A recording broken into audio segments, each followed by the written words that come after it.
Thank you, sir. 8 minutes. Sir, after read, I thought Rajendra Prasad ji was bringing us back to the track to speak on the bill instead of speaking on many other things which he complained, alleged that we were doing it instead of talking of the bills. But I saw he's talking about graveyards to NRCs becoming NRDs and what not. So that is also. So let us understand an emotional issue like that. I'll start with a high moral ground which the Home Minister took while he talking about this. The moral ground he took is they were elected to rule. Yes, nobody doubts it. They have come back to power. They can administer, they can govern, but they can't break the constitution because that is a structure. Whatever it is, besides Mr. Derek rightly reminded them, if they can really take the word, whenever you talk about, you have a right to administer, right to govern, right to sit in the right benches there, but with 40% only. When you are trying to talk about people, on the name of people when you talk, it should be 100%. That is what you call as a national consensus. Whenever an issue comes which governs, which concerns the nation, which concerns our constitution, which concerns our ethos, which concerns our ideals, which concerns our philosophy, we go to seek the help of other people and seek their views also. Then what exactly is the movement today is all about. Sir, we have a bill before us which is challenging the very idea of India. I'm not trying to now quote all the things Sri Aurobindo said, the spiritual India. So the idea of India is something more than what we really see in the print and in the constitutions. Or be it pluralism, be it inclusiveness, call it civilization ethos, call them our commitment to peace, harmony and brotherhood, all this which our founding fathers found when they were writing this constitution. So to belittle the preamble is the very basis on which we build the edifice. The preamble that we have taken up is the Vasudhaiva Kutumbakam that all of you know. Universalism. I'm not trying to quote Vivekananda or Rabindranath Tagore or Mahatma Gandhi saying let the wind flow somewhere else, or Vivekananda saying it is the ocean of humanity. All these are known to you. So I will not repeat because these are repeated, they are said here.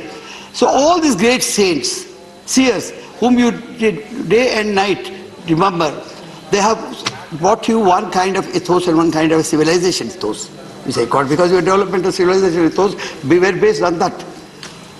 When we are trying to touch them, when there is an onslaught on them, then we really search our own conscience to see, let it not bleed. To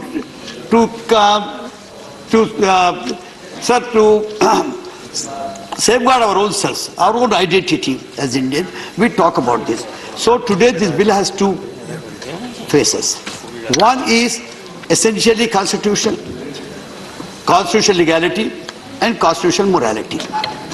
The constitutional morality comes when you try to scan your own constitution, the words and the laws that you have brought in. When you look into these people, sir, that we see that it negates every idea of justice in this. They're right next to you is Prasad, an Advocate General sitting. Tell him whenever we interpret a law, we always interpret the law from the idea from where that emanated. So this idea of India, this idea of pluralism, this idea of inclusiveness, this idea of love, the idea of peace were there in that. So let us step through. Now second great thing our Home Minister said is, after all, this country was divided on the basis of religion. Why talk about religion? Why have a grouse over religion? Sir, I have my own theory. I don't believe this country was divided at all on religion. There was a big country, British India, and also independent 600 countries. Some sections wanted to secede from there, and we allowed them to cede. And they have ceded and they have become a nation by themselves and became theocratic, wanted Islam as their state religion. We did not. We said, no, we don't agree. We are secular. We stand by the ideas on which we were born and on which we fought our freedom. So the question is to say that the country was divided on the basis of religion and we have no right to talk about religion at this particular point of time should be negated and should be withdrawn, taken back. That my argument would be at that. Sir, then what exactly this constitution rule tells all about? I would not like to quote, but Keshwanand Bharati. Now they have said secularism as a basic structure. I would rather go to another very important judgment, Valsamma versus this Cochin, University of Cochin. The very interesting thing, one sentence from the judgment I quote, sir. Valsamma judgment, pluralism is the keystone to Indian culture and laws are dependent on it. Pluralism is the keystone to Indian culture and laws are dependent on it. And religious tolerance is the bedrock of Indian secularism. It is based on the belief that all religions are equally good and efficacious pathway to perfection of God realization. This is the judgment coming from the Supreme Court, which says this should be the basis for your laws. Now, we have a law here, where is the citizenship? Ramchandra ji is right when saying why discrimination, where is discrimination at all as Muslim? We oppose this bill because it is marginalizing the Muslims. We oppose this bill because it's anti-Muslim. Why? It has to be read along with the NRC. You can't just separate it and say this is something else and this is something else. Its lengthening shadows are on the NRC. Oh, you see, I don't want to detail because it is detailed by both Mr. Jarek and others as far as the Assam situation is concerned. Today, why is the Assam situation so bad? Because the fear is that this will make somebody a citizen, somebody non-citizen. Immunization to those people who are Hindus and illegal immigrants, if they are Muslims, then they go out.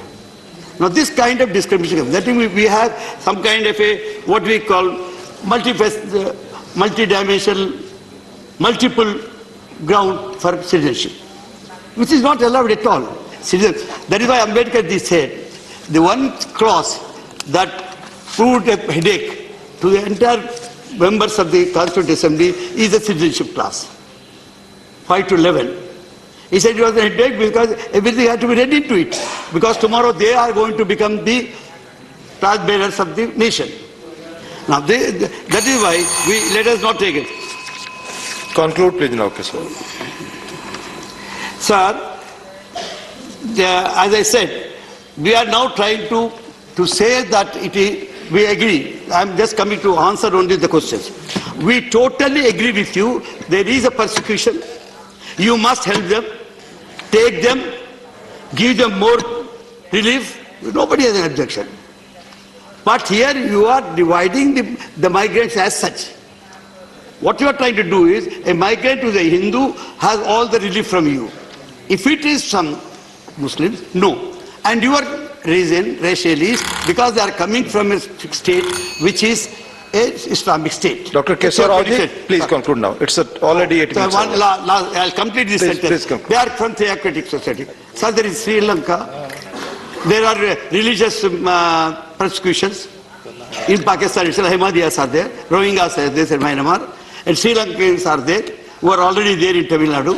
So the question today is, the kind of discrimination we clearly see in this is breaking the very constitution, our ethos, our ideals, all that we have stood. At least I am a senior member here. I think all that we stood for are being the onslaught is so severe that there will be no constitution as such for me to rely upon or fall back upon.